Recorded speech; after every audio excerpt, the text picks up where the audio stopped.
എല്ലാവർക്കും സലു കിച്ചണിലേക്ക് സ്വാഗതം. ഞാൻ സമീറ. ഇന്ന് നമ്മളുടെ കൊച്ചു കൊച്ചു വിശേഷങ്ങളും ഒരു അടിപൊളി സ്നാക്കിൻ്റെ റെസിപ്പിയാണ് നിങ്ങളുമായി ഷെയർ ചെയ്യുന്നത്. എപ്പോഴും ഞാൻ പറയുന്നത് പോലെ നമ്മളുടെ സലു കിച്ചൺ സബ്സ്ക്രൈബ് ചെയ്യാത്തവരുണ്ടെങ്കിൽ നിങ്ങൾക്ക് നമ്മളുടെ ചാനൽ ഇഷ്ടപ്പെടുകയാണെങ്കിൽ സബ്സ്ക്രൈബ് ചെയ്യാനും ലിങ്ക് ഷെയർ ചെയ്യാനൊന്നും മറന്നു പോരുതേ. അപ്പം നമുക്ക് നമ്മളുടെ എപ്പിസോഡിലേക്ക് പോയാലോ?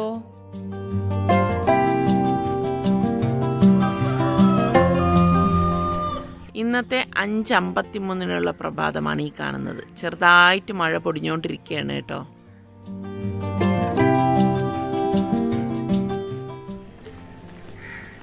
ഞാനും കൂടെ എത്തട്ടെ. രാവിലെ നല്ല മഴ ഉണ്ടായിരുന്നു കേട്ടോ. ഇപ്പം 2 റൗണ്ട് നമ്മൾ നടന്നപ്പോൾ തന്നെ മഴ തുടങ്ങിയപ്പോൾ വീട്ടിൽ കയറി കുട എടുത്തിട്ടാണ് വീണ്ടും നടന്നത്. ഇന്നൊരു 3 പ്രാവശ്യം രാവിലെ ഇങ്ങനെ മഴ വരും പോകും, പിന്നെ ഇടയ്ക്ക് നല്ല വെയിൽ വന്ന്, പിന്നെ അത് കഴിഞ്ഞപ്പോൾ വീണ്ടും മഴയായി. ഇപ്പം നമ്മളുടെ നഗറിന് പുറത്തേക്ക് ഇറങ്ങുകയാണ്. ഇവിടെ അടുത്തൊരു കടയുണ്ട്, കുറച്ച് സാധനങ്ങൾ വാങ്ങിക്കണം. എന്തായാലും ഇത്രയും നടന്ന് വന്നതല്ലേ, അപ്പം ഞാനൊരു സഞ്ചി നിസാർക്കട കൊടുത്തിട്ടുണ്ടായിരുന്നു പോക്കറ്റിടാൻ. രാവിലെ ആയതുകൊണ്ട് തന്നെ ആരുമില്ല കേട്ടോ, അല്ലേ? മഴ പെയ്ത് റോഡൊക്കെ ഇങ്ങനെ നനഞ്ഞിരിക്കാൻ. ഈ ചെമ്പരത്തി പൂവാണ് ഒരു പ്രത്യേക ഭംഗിയുണ്ട്.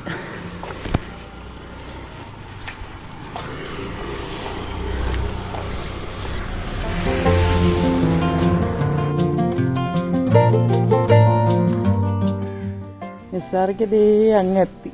ഞാനിവിടെ ഈ പൂക്കളൊക്കെ കണ്ട് ഇവിടെ നിൽക്കുന്നേ ഉള്ളൂ. ഇത് കണ്ടോ, മുന്തിരിക്കൊല പോലാണ് ഇതിരിക്കുന്നത്.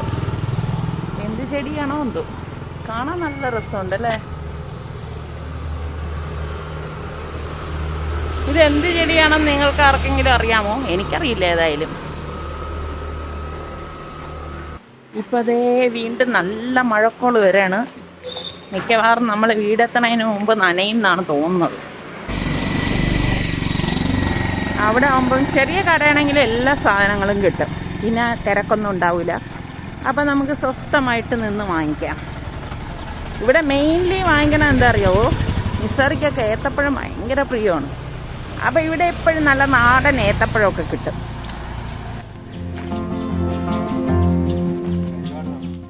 ചാളക്കരുവാട, കരുവാടൊക്കെ ഞാൻ ഇവിടെ നിന്നാണ് വാങ്ങുന്നത്.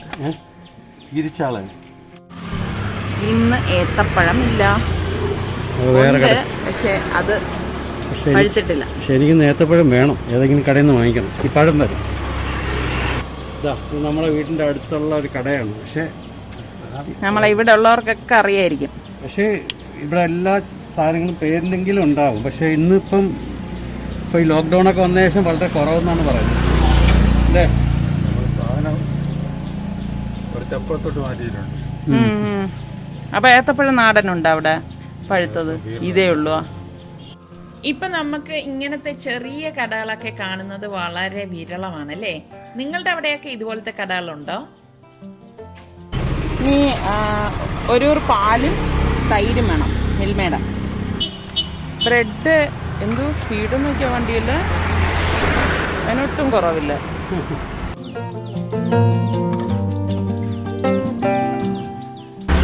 കവർ പേജൊക്കെ മാറി അല്ലേ, കോമിക്സിനെ പോലെ ആയി, കഥാപുസ്തകങ്ങളൊക്കെ.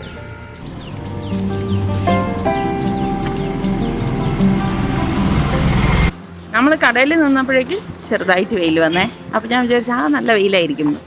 അപ്പോഴേക്ക് ഇതേ വീണ്ടും 3 പ്രാവശ്യം ഇങ്ങനെ മഴ പെയ്ത് പോയി വന്ന് പോയി. ഇവിടെ അങ്ങനെ തിരക്കുള്ള റോഡൊന്നും അല്ല കേട്ടോ.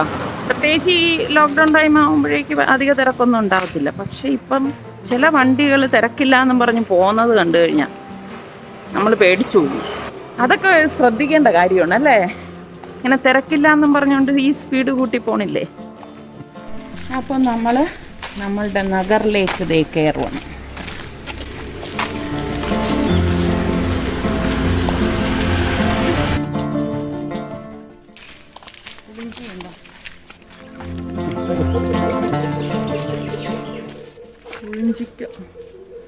ഇഷ്ടംമാതിരിയുണ്ടല്ലേ.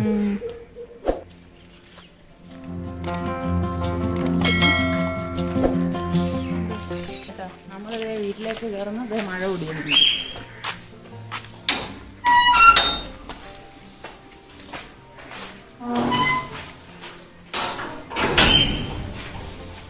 ഇനി ഞാൻ നേരെ പോയി നിസാർക്കയ്ക്ക് ഒരു ഗ്ലാസ് ചായ ഇട്ട് കൊടുക്കാൻ പോവാണ്. ഇന്നിപ്പോൾ ഞാൻ ചായ കുടിക്കുന്നൊന്നുമില്ല. അതെ, നമ്മൾ വന്നത് കറക്റ്റ് ടൈമാണ്. കണ്ടോ, മഴ പെയ്തുകൊണ്ടിരിക്കുകയാണ്. ക്യാമറയിൽ പക്ഷെ അത്രത്തോളം ഒന്നും തെളിയുന്നില്ല എന്ന് തോന്നുന്നു. നിങ്ങൾ സൂക്ഷിച്ച് വയ്ക്കുക, കാണാൻ പറ്റും. ഞാൻ വെള്ളം കുടിക്കാനുള്ളത് തിളപ്പിക്കാനായിട്ട് വെച്ചിരിക്കുകയാണ്.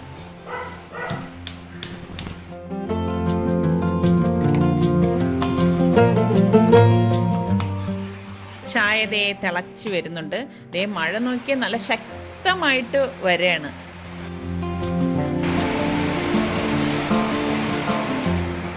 ഇന്നിപ്പോൾ എനിക്ക് വീട് ക്ലീനിങ് ആണ് മെയിനായിട്ടുള്ളത്. പിന്നെ ബ്രേക്ക്ഫാസ്റ്റും ലഞ്ചും വളരെ ലൈറ്റായിട്ടാണ് ഉണ്ടാക്കുന്നത്. പ്രത്യേകിച്ച് ഇപ്പോഴത്തെ ഈ ഒരു കണ്ടീഷൻ നിങ്ങൾക്ക് അറിയാമല്ലോ. അപ്പോൾ വൈകുന്നേരം ഞാൻ നിങ്ങൾക്ക് നല്ല ഒരു റെസിപ്പി കാണിച്ചു തരാം കേട്ടോ. വളരെ കുറച്ച് ഇൻഗ്രീഡിയൻസ് കൊണ്ടുള്ള ഒരു അടിപൊളി സ്നാക്കാണ് ഇന്ന് ഞാൻ നിങ്ങൾക്ക് കാണിച്ചു തരാൻ പോകുന്നത്. അപ്പോൾ അതിന് വേണ്ടിയിട്ട് ഞാൻ ഒരു ബൗളിലേക്ക് ഒരു മുട്ട പൊട്ടിച്ചൊഴിച്ചിട്ടുണ്ട്. ഇതിലേക്ക് 2 ടേബിൾ സ്പൂൺ നെയ്യും 2 ടേബിൾ സ്പൂൺ പഞ്ചസാര പൊടിച്ചതും പിന്നെ ഒരു 1/4 ടീസ്പൂൺ ഉപ്പും 1 ടീസ്പൂൺ ബേക്കിംഗ് പൗഡറും 1/4 ടീസ്പൂണിൽ താഴെ, അതായത് ഒരു നുള്ളു മതി കേട്ടോ ബേക്കിംഗ് സോഡ, ഇത്രയും മതിയാകും. അതും ഇട്ട ശേഷം നമുക്കിതിലേക്ക് ഏലക്കാപ്പൊടി വേണം. ഞാനിവിടെ 1 ടീസ്പൂൺ ഏലക്ക പൊടിച്ചതും കൂടി ഇട്ടിട്ട് ഒരു വിസ്ക് കൊണ്ട് ഇതുപോലെ ഒന്ന് ഇളക്കി കൊടുക്കും. ഒരുപാട് അങ്ങ് മിക്സ് ചെയ്യണ്ട കേട്ടോ. അതിനുശേഷം ഞാനിവിടെ 1 കപ്പ് ഗോതമ്പ് മാവാണ് എടുത്തിരിക്കുന്നത്. ഈ ഗോതമ്പ് മാവും 1/2 കപ്പ് പാൽപ്പൊടി എന്ന് പറയുമ്പോൾ നമ്മളുടെ ഫ്രഷ് മിൽക്കിൻ്റെ പൊടിയാണ് കേട്ടോ. അതും കൂടി ഇട്ടിട്ട് കൈകൊണ്ട് ഇത് നന്നായിട്ട് എല്ലാം കൂട്ടിയിട്ടൊന്ന് മിക്സ് ചെയ്യും. അപ്പോൾ ഇത് മിക്സ് ചെയ്ത ശേഷം ഞാനിവിടെ കുറച്ച് ചൂടുവെള്ളം, ഇളം ചൂടുവെള്ളമാണ് എടുത്തിട്ടുള്ളത്. 2 ടേബിൾ സ്പൂൺ ചൂടുവെള്ളം ഞാൻ ഇതിലേക്ക് ഒഴിച്ചു കൊടുക്കും. അപ്പോൾ ആദ്യം 1 ടേബിൾ സ്പൂൺ ഒഴിച്ചു കൊടുത്തിട്ടുണ്ട്. പിന്നെ അടുത്ത 1 ടേബിൾ സ്പൂൺ ഒഴിച്ച് നന്നായിട്ട് കുഴച്ചെടുക്കും. കറക്റ്റ് മെഷർമെൻ്റാണ് ഞാനിവിടെ പറഞ്ഞത്. ഇതിൽ ഞാൻ 2 ടേബിൾ സ്പൂൺ ചെറു ചൂടുവെള്ളം മാത്രമേ ഒഴിച്ചിട്ടുള്ളൂ. എന്നിട്ട് നന്നായിട്ട് കുഴച്ചെടുക്കുമ്പോൾ ഈ ഒരു പരുവത്തിൽ കിട്ടും. ഇനി ഇത് അടച്ച് ഞാൻ അരമണിക്കൂർ മാറ്റി വെക്കും. ഈ സമയം നമുക്ക് ഷുഗർ സിറപ്പ് തയ്യാറാക്കണം. ഒരു പാനിലേക്ക് ഞാൻ 1/2 കപ്പ് പഞ്ചസാരയും 1 കപ്പ് തിളച്ച വെള്ളം കൂടി ഒഴിച്ചിട്ടാണ് ഞാനിവിടെ ഷുഗർ സിറപ്പ് തയ്യാറാക്കുന്നത്. അപ്പോൾ ഇവിടെ ഇതിപ്പം അരമണിക്കൂർ കഴിഞ്ഞിട്ടുണ്ട്. അപ്പം ഞാൻ വീണ്ടും ഇത് നന്നായിട്ടൊന്ന് കുഴച്ചെടുക്കുകയാണ്. നല്ലതുപോലെ ഇതുപോലെ ഇരിക്കും. ഗോതമ്പ് മാവ് ആയതുകൊണ്ടാണ് ഇങ്ങനെ ഇരിക്കുന്നത്. നല്ലതുപോലെ ഒന്ന് കുഴച്ചാൽ മതി കേട്ടോ. നിങ്ങൾ ടേബിൾ കൗണ്ടറിലോ ഇതുപോലെയുള്ളിടത്തോ വെച്ചിട്ട് നല്ല ശക്തിയായിട്ട് ഇതൊന്ന് കുഴച്ചെടുക്കണം. കുഴച്ചെടുത്ത ശേഷം ജസ്റ്റ് നമുക്ക് ഇതുപോലെ ഒരു റോളർ പിന്നുകൊണ്ട് ഇതൊന്ന് റോൾ ചെയ്യാം. ഒന്ന് പരത്തിയ ശേഷം ഞാനിത് സ്ക്വയറായിട്ടൊന്ന് കട്ട് ചെയ്തെടുക്കുകയാണ്. അപ്പോൾ ഇതിൽ ബാക്കി ഇടുന്ന പീസ് കളയൊന്നും ചെയ്യരുത്. അത് നമുക്ക് ഇതുപോലെ ഉരുട്ടിയിട്ട് ഷേപ്പ് ചെയ്ത് കട്ട് ചെയ്തെടുക്കാം. ഇനി ഞാൻ നമ്മളുടെ ഈ ഒരു സ്നാക്ക് ഈ ഒരു ഷേപ്പിലാണ് ഇരിക്കുന്നത് കണ്ടോ. അപ്പം ഞാൻ അതേപോലെ കട്ട് ചെയ്തെടുത്തിട്ടുണ്ട്. കണ്ടോ, ഈ ഒരു 1/4 ഇഞ്ച് കനത്തിൽ നമ്മളിത് കട്ട് ചെയ്തെടുക്കണം. ഈ ഒരു കനം എന്തായാലും വേണം കേട്ടോ. അപ്പോൾ ഇനി ഞാൻ ഇവിടെ ഷുഗർ സിറപ്പ് ബോയിലായി വന്നിട്ടുണ്ട്. അപ്പം നമുക്കിതിലേക്ക് ഇനി കുറച്ച് ഏലക്ക പൊടിച്ചതും കൂടി ഇട്ട് കൊടുക്കാം. അപ്പം നല്ല ഒരു ഫ്ലേവർ ആയിരിക്കും. അപ്പോൾ ഇത് ഇങ്ങനെ ഒരു നൂൽ കൺസിസ്റ്റൻസി അങ്ങനെയൊന്നും ആവേണ്ട കാര്യമില്ല കേട്ടോ. ഞാൻ മറ്റൊരു പാൻ അടുപ്പത്തേക്ക് വെച്ചിട്ട് ഇത് ഫ്രൈ ചെയ്തെടുക്കാനുള്ള ഓയിൽ ഒഴിച്ചിട്ടുണ്ട്. അപ്പം നമ്മളുടെ ഓരോ ഷേപ്പ് ചെയ്ത മാവും ഇതിലേക്ക് ഇട്ടിട്ട് നമുക്കിത് ഫ്രൈ ചെയ്തെടുക്കണം. പ്രത്യേകം ശ്രദ്ധിക്കണം, ഓയിൽ ഒന്ന് ചൂടായ ശേഷം വളരെ ലോ ഫ്ലെയിമിൽ ഇട്ടിട്ടാണ് നമ്മളിത് ഇട്ടിട്ട് ഫ്രൈ ചെയ്തെടുക്കുന്നത് കേട്ടോ. കുറച്ച് നേരം എടുക്കും ഇത് ഫ്രൈ ചെയ്തെടുക്കാൻ. കാരണം തിരിച്ചും മറിച്ചും ഇട്ട് നല്ല ഒരു ഗോൾഡൻ കളർ ആകുന്നത് വരെ നമ്മളിത് ഫ്രൈ ചെയ്തെടുക്കണേ. എങ്കിലേ ഉൾഭാഗമൊക്കെ വെന്ത് കിട്ടത്തുള്ളൂ. അപ്പം അതുകൊണ്ടാണ് ഇത് വളരെ ലോ ഫ്ലെയിമിൽ വെച്ചിട്ട് ഫ്രൈ ചെയ്തെടുക്കണം എന്ന് പറയുന്നത്. ഇത് ഒട്ടും എണ്ണ ഉടിക്കുക ഒന്നും ചെയ്യത്തില്ല. അതേ കണ്ടോ ഇതുപോലെ. അപ്പോൾ ഇത് വീർത്ത് വരും. നല്ല ഇതായിട്ട് ഉള്ളൊക്കെ നല്ല പാകത്തിന് വെന്ത് വരും. അപ്പം ഞാനിത് സ്ട്രെയിനറിലേക്ക് മാറ്റുവാണ്. മാറ്റിയ ശേഷം നമ്മൾ ഈ തിളപ്പിച്ച് വെച്ചിരിക്കുന്ന ഈ പഞ്ചസാര പാനി ഉണ്ടല്ലോ അതിലേക്ക്, അതായത് പാനി എപ്പോഴും ചൂടായിട്ടിരിക്കണം. ചൂടായ പാനിയിലേക്ക് നമ്മൾ ഈ ഓരോ സ്നാക്കും ഇട്ട് കൊടുത്തിട്ട് ഇതുപോലെ ഒന്ന് കോട്ട് ചെയ്തെടുക്കും.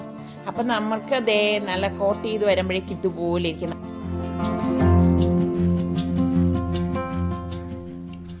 നല്ല അടിപൊളി പാൽ കേക്ക് ഇവിടെ റെഡി ആയിട്ടുണ്ട്. ഇത് നിങ്ങൾ കഴിച്ചു നോക്കിയാൽ ഗോതമ്പ് മാവിൽ ഉണ്ടാക്കിയെടുത്താണെന്ന് പറയത്തേയില്ല. ഉള്ളൊക്കെ നല്ല സോഫ്റ്റ് ആയിട്ടുള്ള അടിപൊളി പാൽ കേക്കാണ്. അപ്പം നിങ്ങൾ എല്ലാവരും ഈ രീതിയിലൊന്ന് ട്രൈ ചെയ്ത് നോക്കിയിട്ട് എനിക്ക് ഫീഡ്ബാക്ക് തരണേ. Special. You have a friend called Ram, right? Huh? I am Ram. ഉമ്മ വേറൊരു റെസിപ്പി ഉണ്ടാക്കിക്കൊണ്ടിരിക്കുമ്പോൾ 2 പഴം അവിടെ ഉണ്ടായിരുന്നു, ഏത്തപ്പഴം. അതും ഇട്ട് കുറച്ച് മാവൊക്കെ ഇട്ട് അരിപ്പൊടിയൊക്കെ ഇട്ട് ഒരു സ്പെഷ്യൽ സെർലാക്ക്. Special.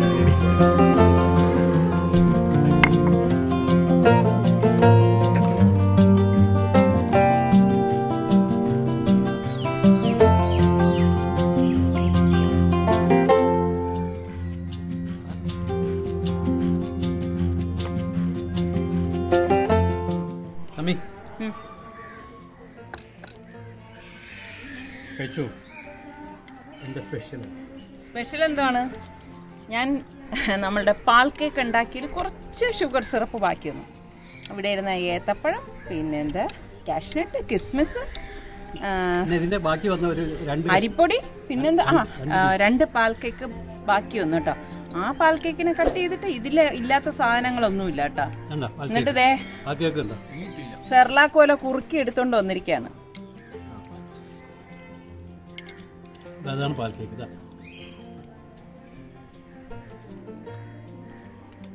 ആ പാൽ കേക്ക് അകത്തുള്ളത് കൊണ്ട് കഴിക്കാം.